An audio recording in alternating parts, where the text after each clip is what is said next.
मागच्या व्हिडिओमध्ये आपण क्लास 10चा स्टेट बोर्डचा सायन्स 1चा थर्ड लेसन केमिस्ट्रीचा that is chemical reactions and equation हा आपण स्टार्ट केला होता।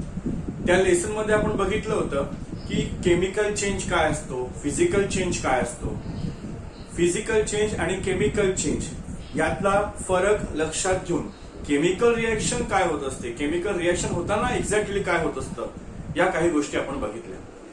त्यामध्ये आपण बघितलं की केमिकल रिएक्शन म्हणजे एक्झॅक्टली काय, की जेव्हा दोन एलिमेंट्स किंवा दोन कंपाऊंड एकमेकांशी रिएक्ट होतात आणि त्यांच्यापासून काहीतरी नवीन प्रॉडक्ट तयार करतात त्याला आपण म्हणतो केमिकल रिएक्शन। आणि ती जी केमिकल रिएक्शन असते ही केमिकल रिएक्शन आपण इक्वेशनच्या फॉर्म मध्ये लिहित असतो।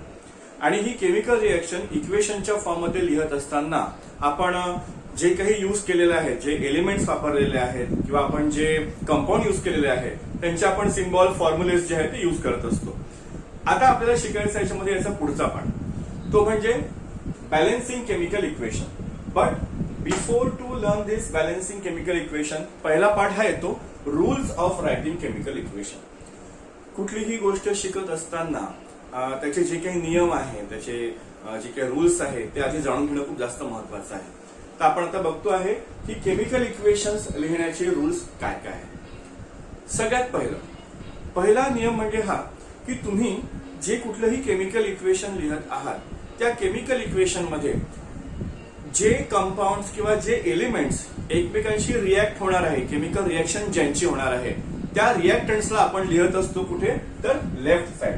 हा सगळ्यात पहिला की लेफ्ट साइडला आपण लिहत असतो सगळे रिएक्टंट्स आणि त्यांच्यापासून तयार होणारं जे काही कंपाऊंड असेल त्याला आपण प्रोडक्ट म्हणू, तो आपण लिहत असतो कुठे, तर राईट साइडला। राईट साइडला इथे येणार प्रोडक्ट आणि या रिएक्टंट पासून हे प्रोडक्ट तयार होत आहे त्यामुळे आपण इथे का एरोनी याला असं डिनोट करत असतो। दुसरा नियम असा की आपण रिएक्टंट जर एकापेक्षा जास्त आपण जर यूज करतो आहे तर ते रिएक्टंट लिहित असताना सपोज ए आणि बी रिएक्टन्स आहेत दोन, तर ए प्लस बी आपण असं लिहिणार, म्हणजे प्लस मायनस हे जे सायन्स आहे नॉर्मली प्लसचं साइन आपण यूज करत असतो आणि त्यांच्यापासून आपण प्रोडक्ट बनवलं, सपोज प्रोडक्ट पण दोन आहेत तर सी डी असं आपण त्याला मेन्शन करायचं। म्हणजे जे काही नंबर ऑफ रिएक्टंट्स आहेत किंवा नंबर ऑफ प्रोडक्ट्स तयार होतात आहेत ते एकापेक्षा जास्त जर आहे त्याला आपण प्लस त्याने नोट करत असतो। तिसरा नियम, आपण हे जे काही रिएक्टंट्स आणि प्रोडक्ट हे जे काही लिहितो आहे यांचा स्टेट आपण तिथे मेन्शन करत असतो की ते कुठल्या स्टेटला आहे। ते सॉलिडला आहेत का तर आपण त्याला एस असं लिहिणार, ते लिक्विड स्टेट मध्ये आहेत का त्याला आपण एल लिहिणार। ते बऱ्याच वेळा असं होतं की काही सोल्युशन जे आहे ते पाण्यामध्ये बनवलेले असतात, मग त्यावेळेस त्याला मग एक्यू एक्वास असं लिहिलेलं असतं। जर कुठला गॅशियस स्टेट मध्ये असेल तर त्याला खाली जी लिहिलेलं असतं। हे काही नियम आहेत त्याच्या फिजिकल स्टेट लिहिण्याचे, ज्यावरून आपल्याला फिजिकल स्टेट जी आहे त्या एलिमेंटची किंवा त्या कंपाऊंडची ती आपल्याला कळते। हा तिसरा रूल आहे। नंतर चौथा रूल असा आहे की इथे जे फॉर्म होतं, कधी बऱ्याच वेळा असं होतं की रिएक्शन्स मध्ये गॅस फॉर्म होतो किंवा प्रेसिपिटेट तयार होतं, तर त्यासाठी स्पेशली जर गॅस फॉर्म होत असेल त्याला आपण असा हा अपवर्ड एरो देत असतो फॉर गॅस, इव्हॉल्युशन होत असेल गॅसचं तर। आणि जर प्रेसिपिटेट तयार होत असेल तर आपण त्याला असा हा काय करतो, तर डाऊनवर्ड एरो आपण देत असतो फॉर द प्रेसिपिटेट। प्रेसिपिटेट म्हणजे एक्झॅक्टली काय असतं, प्रेसिपिटेट म्हणजे सेमी सॉलिड म्हणू शकतो आपण त्याला, ते न धड सॉलिड असतं किंवा न धड ते लिक्विड असतं, त्याची इंटरमिडिएट स्टेप असते त्याला आपण प्रेसिपिटेट म्हणतो। यानंतर या रिएक्शन्स घडवून आणण्यासाठी जर यामध्ये तुम्ही काही कॅटॅलिस्ट टाकले असतील किंवा आणखी काही जर त्याच्यामध्ये ऍड केलं असेल किंवा टेम्परेचर त्याला हीट केलेलं असेल तर त्यासाठी आपण हे जे सिम्बॉल्स आहेत ना ते यावरती या एरोवरती घेत असतो। की सपोज जर आपण त्याला हीट केलं असेल तर हिटिंगसाठी असा हा डेल्टा सिम्बॉल देत असतात। जर आपण याच्यामध्ये कुठला कॅटॅलिस्ट वापरलेला आहे, जसं मी आता कॅटॅलिस्ट वापरलेला आहे तर निकेल कॅटॅलिस्ट तो तिथे लिहायचा। तर स्पेसिफिक काही आपण त्याला प्रेशर देतो आहे कुठलं, की सपोज 250 ऍटमॉस्फेरिक प्रेशर आहे ते आपण याच्यामध्ये इथे मेन्शन करत असतो।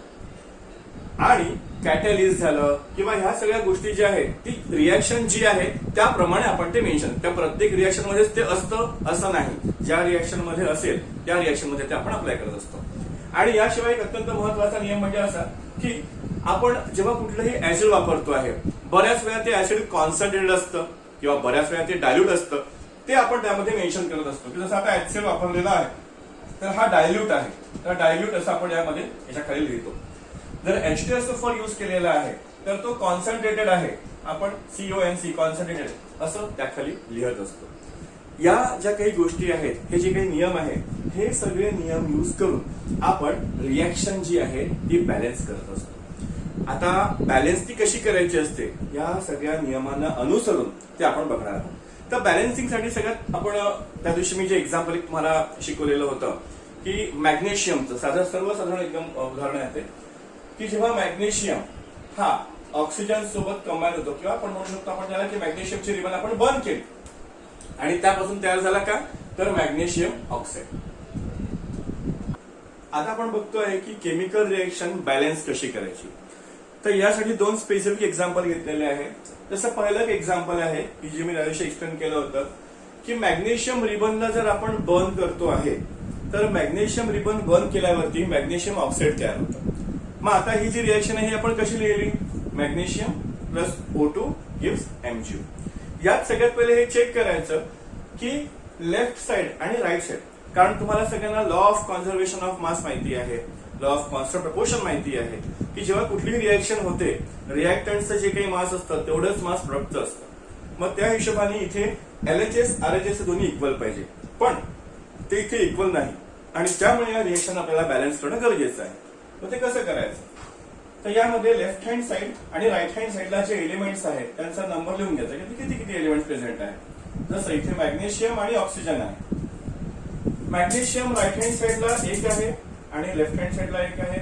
ऑक्सिजन राईट हँड साइडला इकडे 1 आहे आणि लेफ्ट साइडला मात्र 2 आहे. ऑक्सिजनचा नंबर इथे अनबॅलन्स्ड आहे. मग तो आपल्याला बॅलन्स करायचा आहे. मग त्यासाठी काय करायचं, आपण इथे क्वांटिटी वाढवू शकतो, कमी करू शकत नाही. मग त्यासाठी काय करू, इथे O2 आहे ना, इथे पण 2 हवा आहे O, तर आपण इथे 2 लिहू, ट्वाइस MgO. त्याने काय झालं की राईट साइड कडचा हा ऑक्सिजन बॅलन्स झाला, पण एक अडचण झाली, ती म्हणजे असं की मॅग्नेशियम जो पहिले बॅलन्स होता तो मात्र आता परत अनबॅलन्स झाला. काही हरकत नाही, RHS आता 2 मॅग्नेशियम आहे, ठीक आहे, आपण इथे 2 लावू, म्हणजे इथे काय आहे, हा मॅग्नेशियम बॅलन्स.